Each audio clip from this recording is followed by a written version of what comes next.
I should have known something was wrong the moment I walked in. The table was set too perfectly.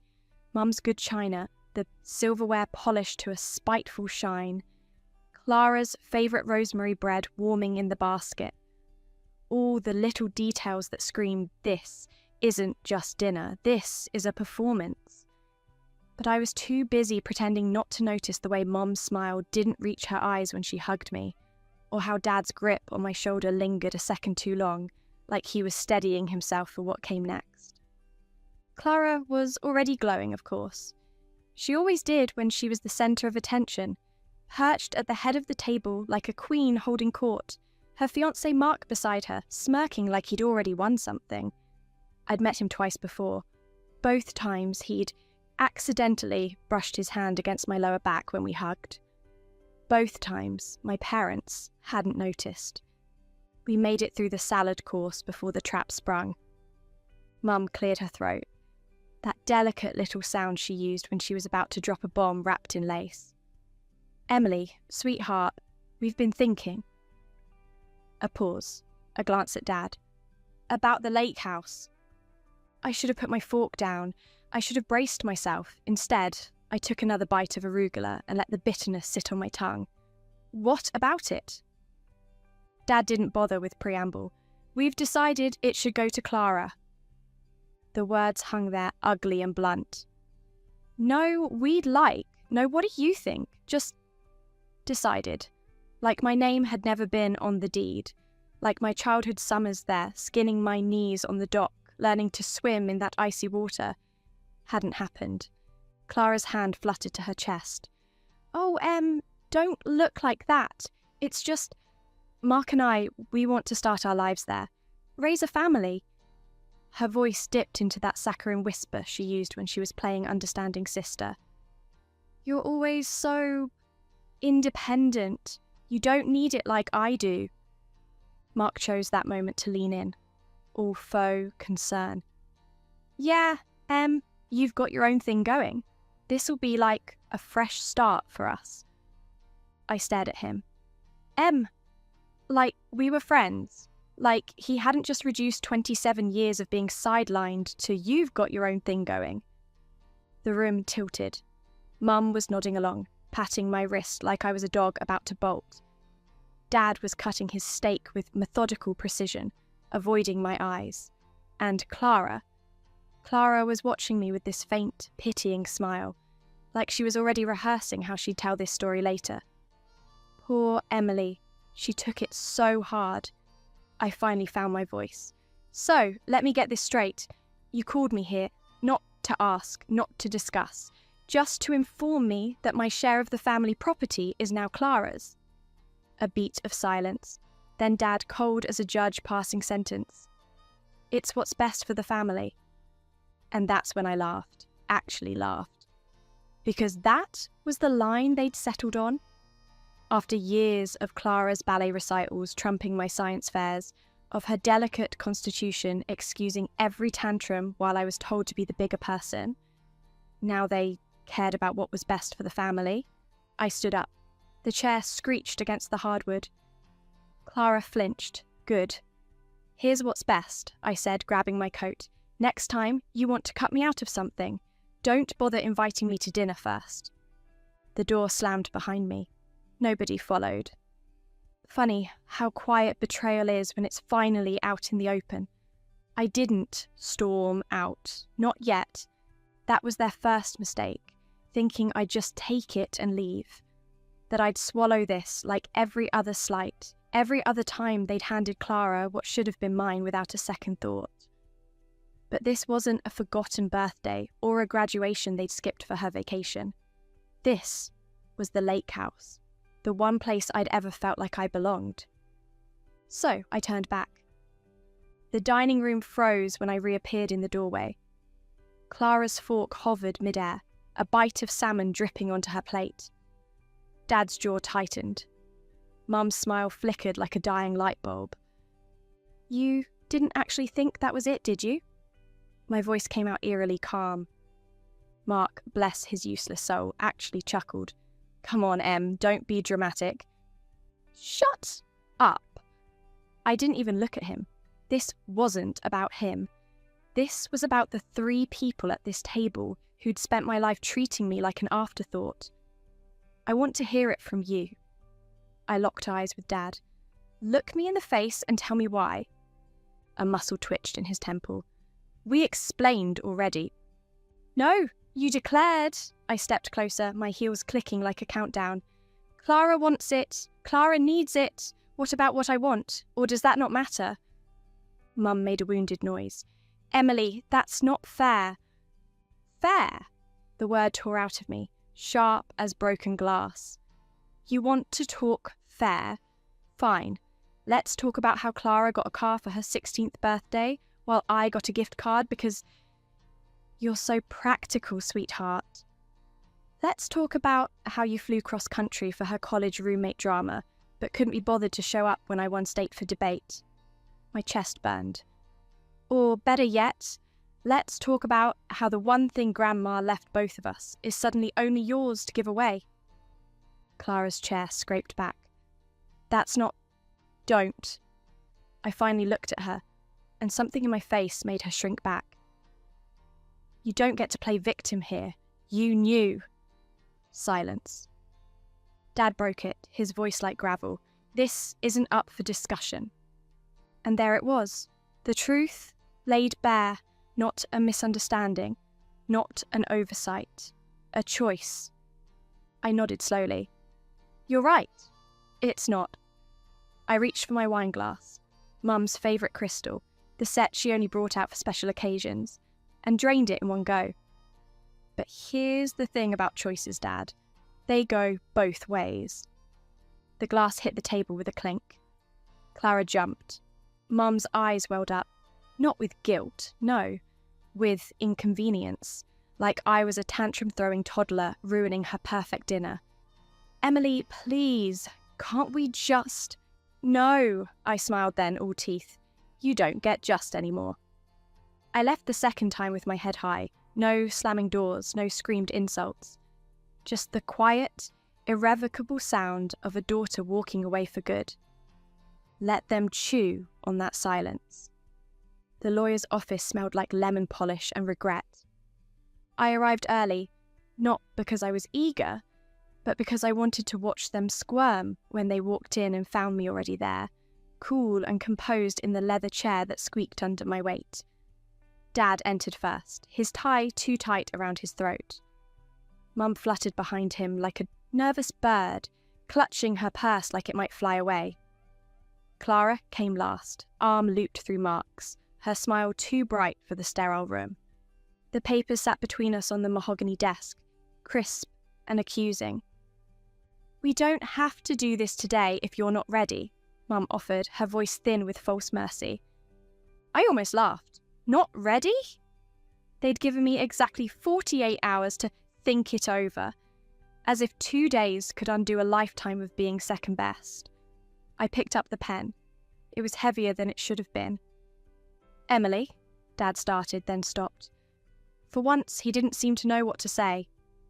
Good. Clara leaned forward, her perfume cloying. It's not like you're losing anything. You never even liked going there. That was the thing about Clara. She could rewrite history with a blink.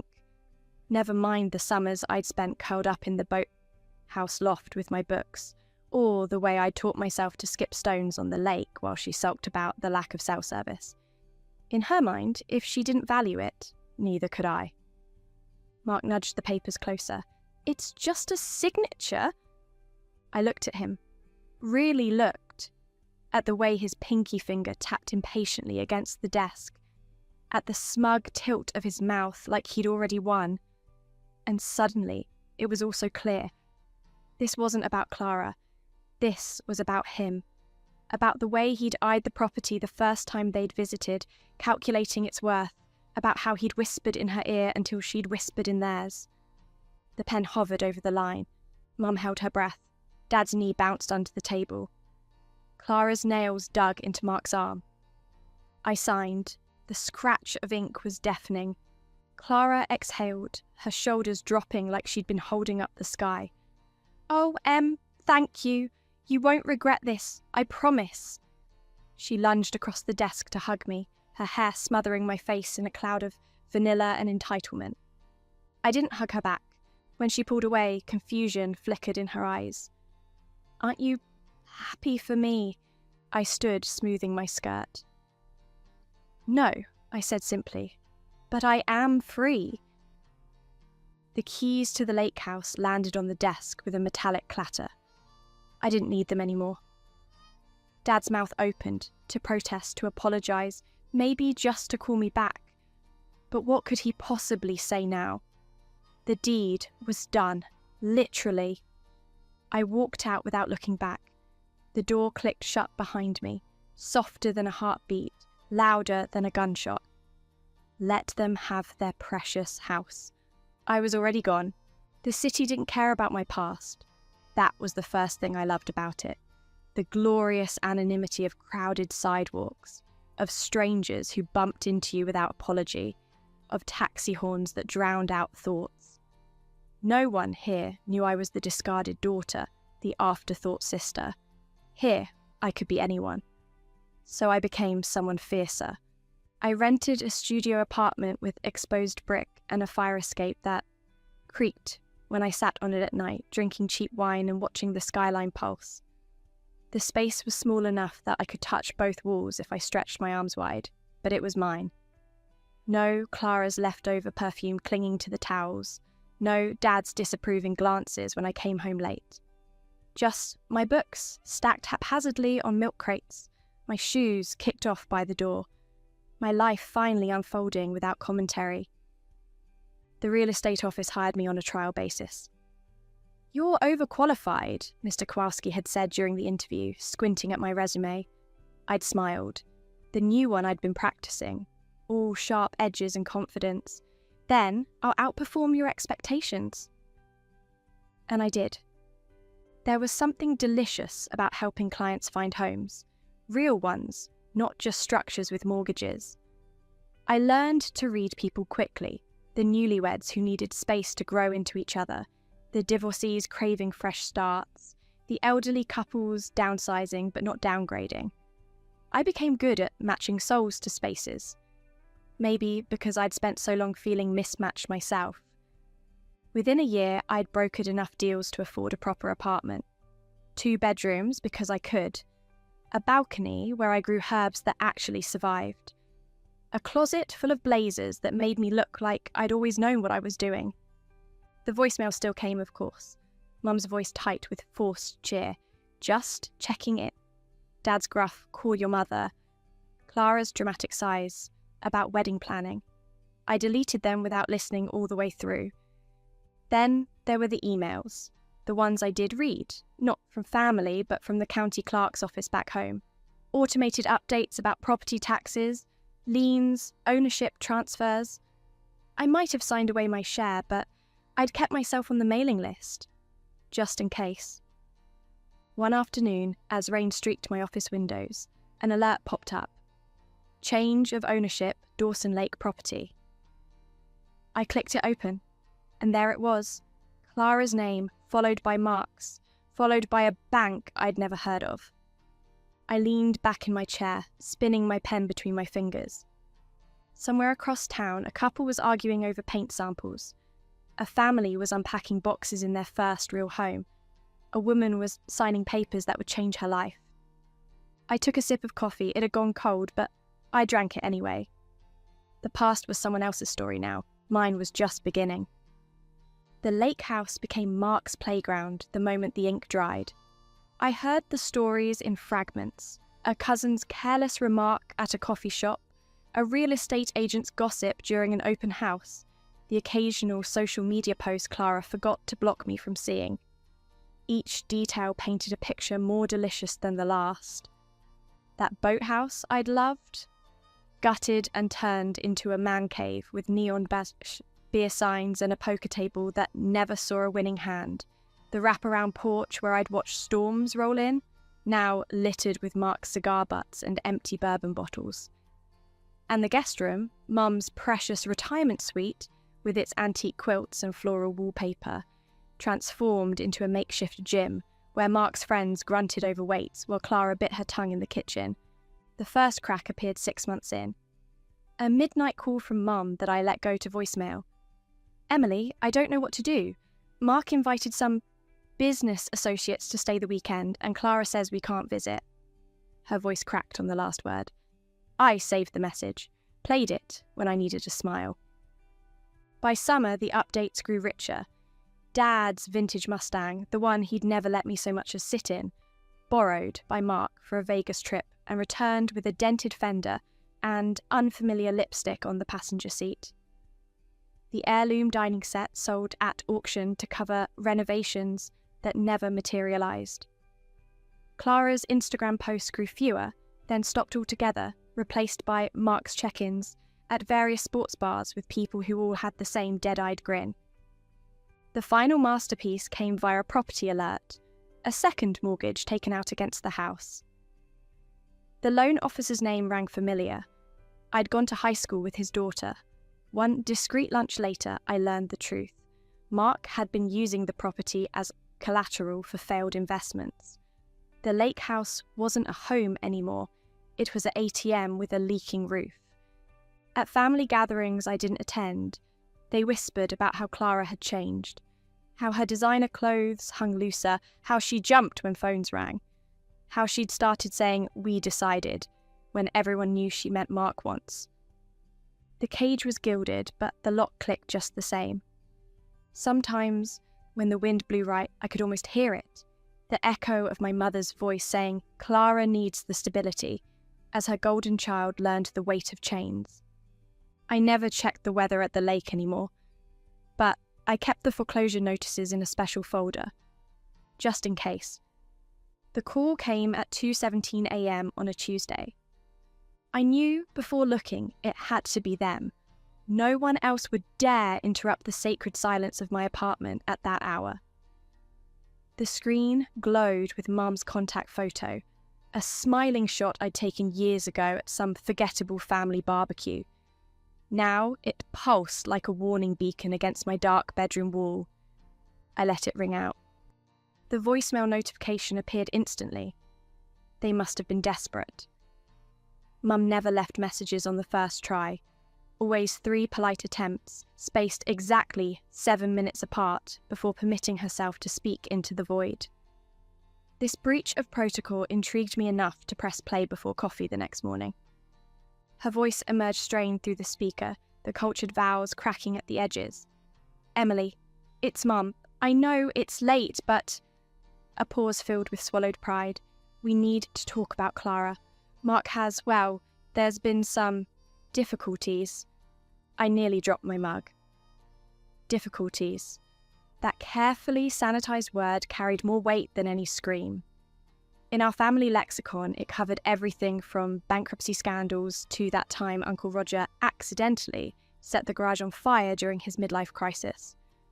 The message continued, each syllable more forced than the last. "He's taken out loans against the house. Your father tried to reason with him, but..." A muffled sound, possibly Dad swearing in the background. "Perhaps you could speak to Clara? She listens to you?"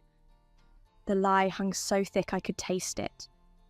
Clara had never listened to me in her life. I saved the recording under a new folder labelled Karma and went about my day. By noon, 3 more calls came in, all from Dad's number, all unanswered.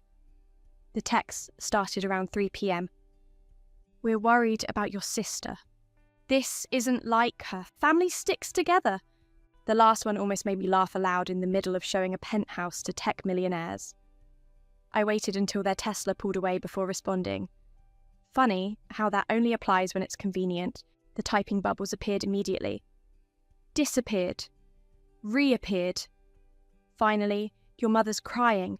I pictured them in that McMansion of theirs, Mum dabbing at dry eyes with a monogrammed handkerchief, Dad red-faced and sputtering into his scotch. 2 people who'd built their lives on selective blindness, now forced to see what happened when golden children tarnish. My fingers hovered over the keyboard. I could have said so many things, that I had warned them, that they'd made their bed, that Clara's suffering should taste sweet after all these years. Instead, I typed 2 words and turned off my phone.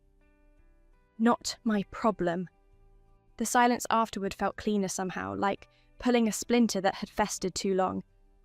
That night, I opened a bottle of wine I could actually afford now, and toasted the cracks spreading through their perfect facade.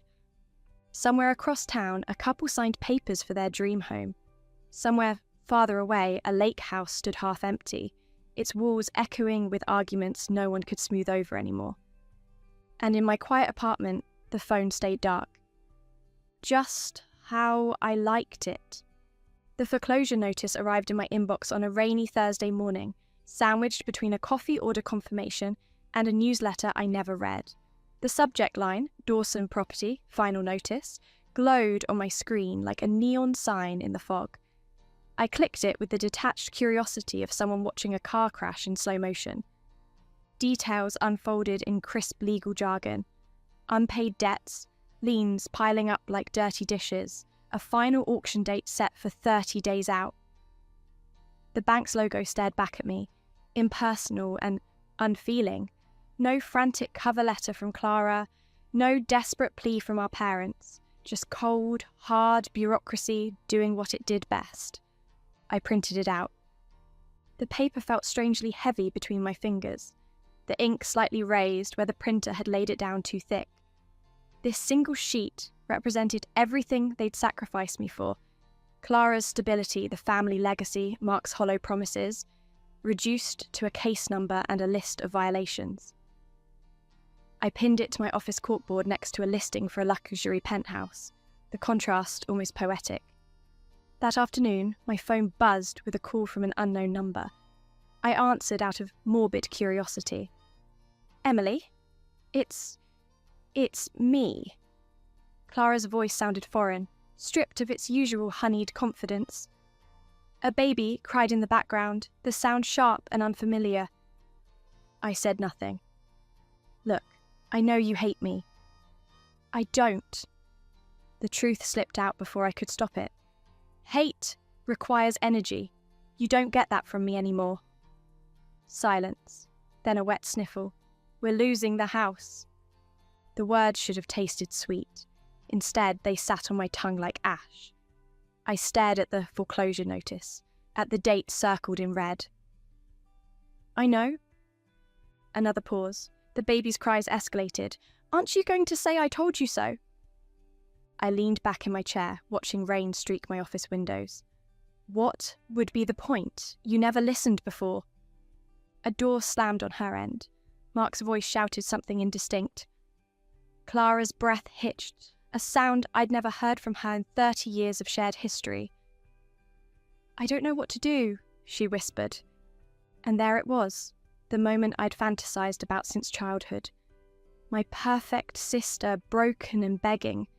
The script called for vengeance, for rubbing her nose in the mess she'd made. But the strange thing? I felt nothing. No triumph, no pity, just the quiet understanding that some fires burned too hot to stand near. "Figure it out," I said softly, like I had to. The line went dead before she could reply.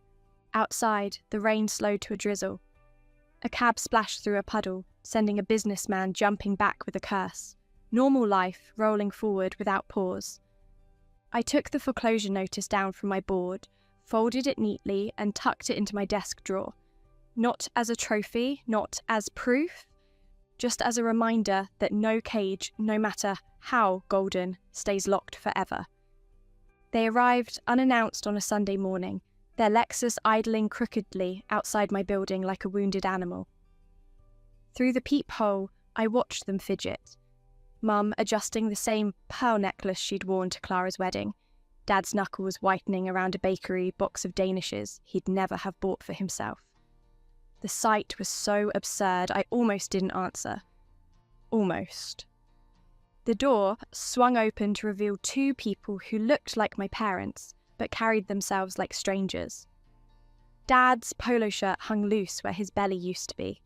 Mum's signature red lipstick had bled into fine lines around her mouth. The bakery box trembled between them. "We were in the neighbourhood," Mum lied. I leaned against the door frame, barefoot in yesterday's sweats. "Try again." Dad's jaw worked silently before he spat it out.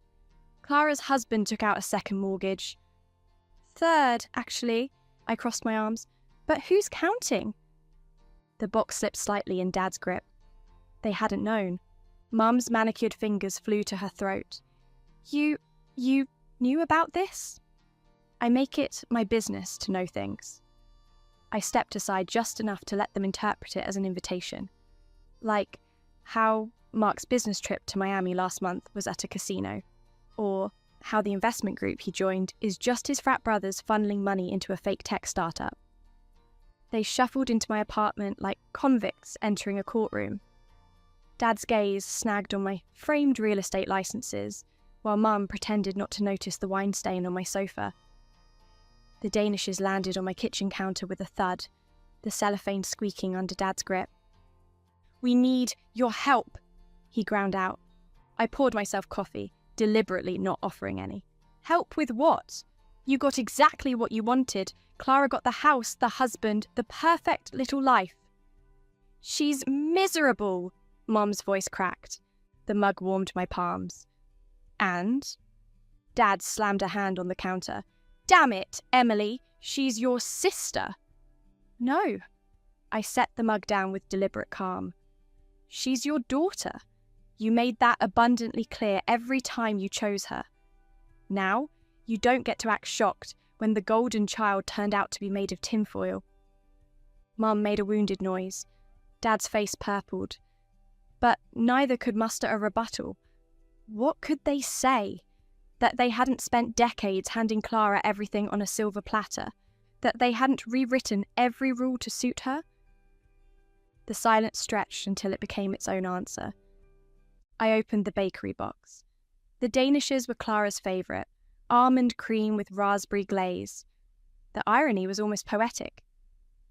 "Here's what's going to happen." I plucked one out, taking a bite. "You're going to leave. You're going to deal with the mess you helped create.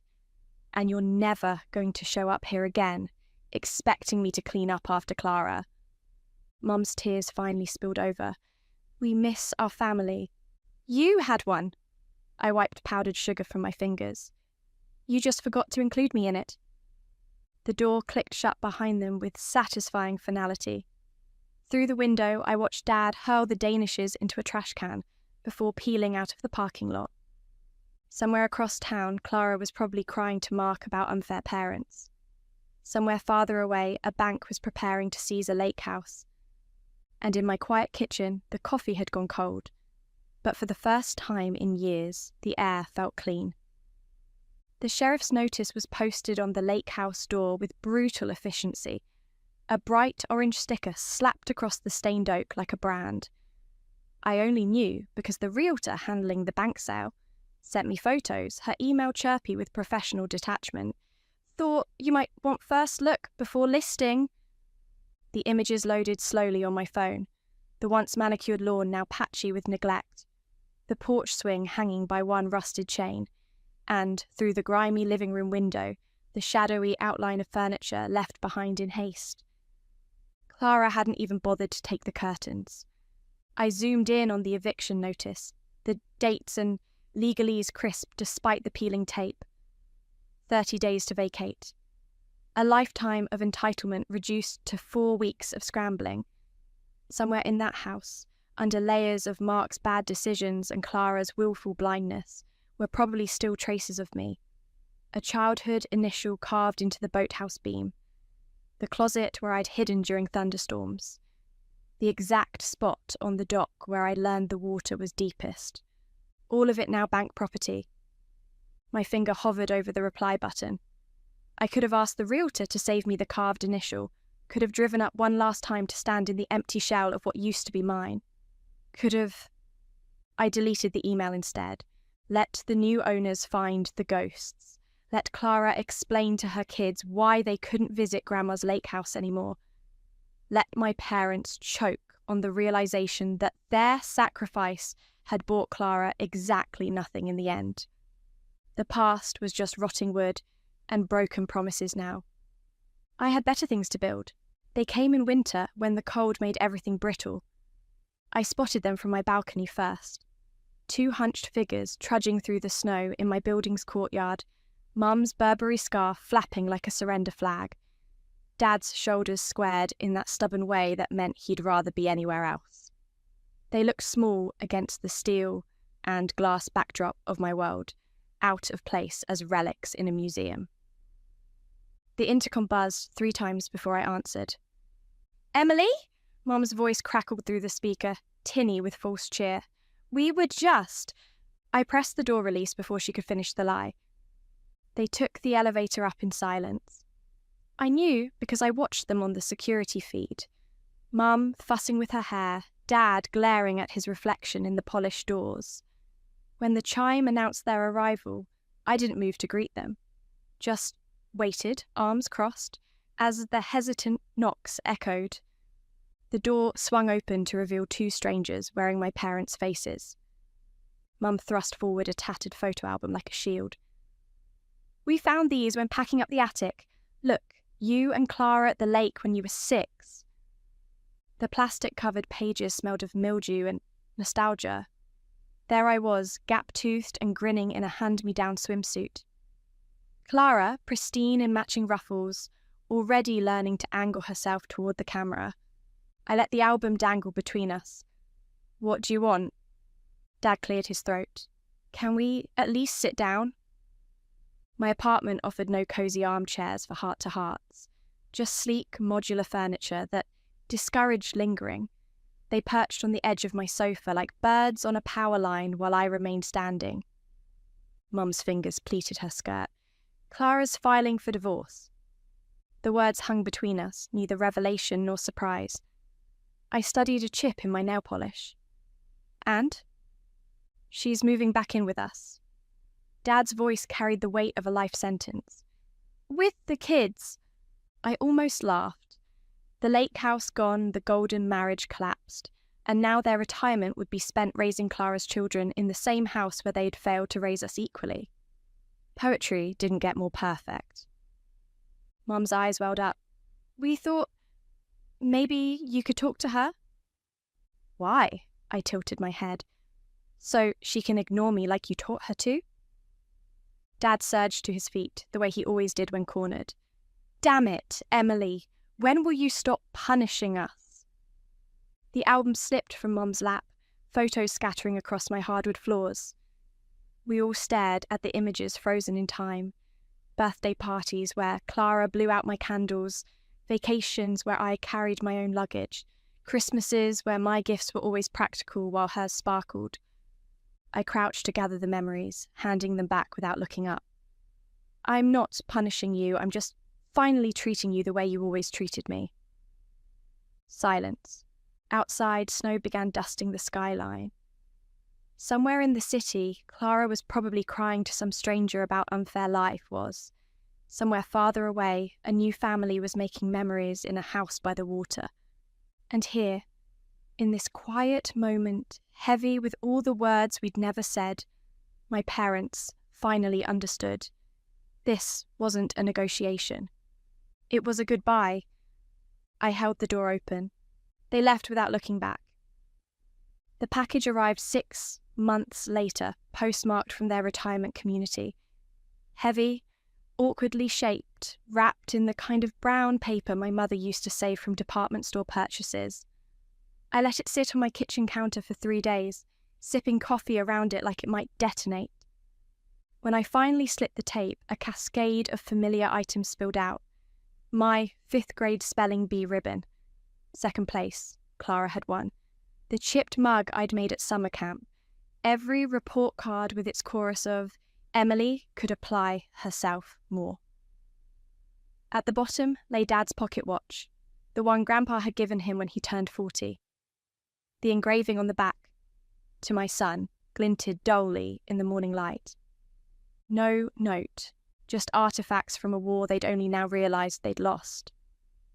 I poured a whiskey at noon, the good single malt I saved for closings, and spread the items across my dining table. Each piece carried the weight of a different betrayal. The time Mum forgot to pick me up from piano recitals for 3 weeks straight, the way Dad always asked if Clara needed money, but reminded me to be financially responsible. The watch in particular made me laugh. His most prized possession, offered now like a peace treaty when all the battles were over. My phone buzzed with a call from Clara. I let it go to voicemail, then played it on speaker while running my thumb over the watch's cracked leather band. "They're giving you Grandpa's watch." Her voice was raw, like she'd been crying.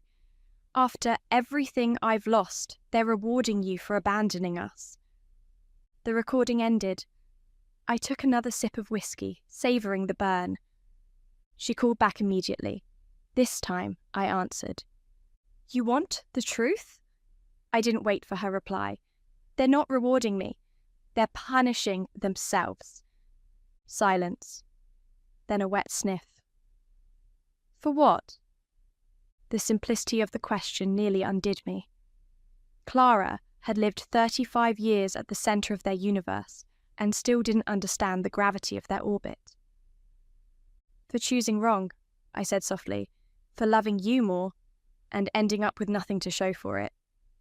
The line went dead. I boxed up the artefacts the next morning, all but the watch. That I kept, not as a trophy, but as a reminder. Some truths don't need to be spoken to be felt. The return label bore Dad's shaky handwriting. The address smudged where he'd pressed too hard. I crossed it out and wrote Clara's instead. Let her sort through the wreckage for once. As for the watch, I dropped it in a charity bin outside my building. Some truths are too heavy to carry. The receipt fluttered to the pavement, the ink already fading in the sun. I sold the penthouse on a Tuesday. The buyers, a young couple with matching wedding bands and hopeful eyes, gushed over the floor-to-ceiling windows, the way the city lights sparkled like scattered diamonds at night. The woman paused at my balcony, fingertips brushing the railing where I'd stood so many evenings with a glass of wine, watching storms roll in. "It feels like a fresh start," she breathed. I didn't tell her that's exactly what it had been for me. Just handed over the keys and a bottle of chilled champagne with a smile. Some gifts don't need explanation. My new place was smaller, a restored loft in the arts district with exposed beams and history in the brickwork. The movers left the last box, labelled Misk in Sharpie, by the fireplace as the sunset painted the walls gold. Inside were the only relics I'd kept: my first real estate licence, a photo of Grandma Rose who'd left me the lake house share all those years ago, and a single page torn from a legal pad. "Sign here," it said in Dad's handwriting. I fed it to the flames and opened a window to let the ashes dance out into the twilight. Clara's divorce finalised the week I moved in. I heard through the grapevine, our old paediatrician's wife of all people, that she'd taken the kids and moved into our parents' guest house. The irony wasn't lost on me. The golden child reduced to living in the same cramped quarters where they'd once stored holiday decorations and my forgotten art projects.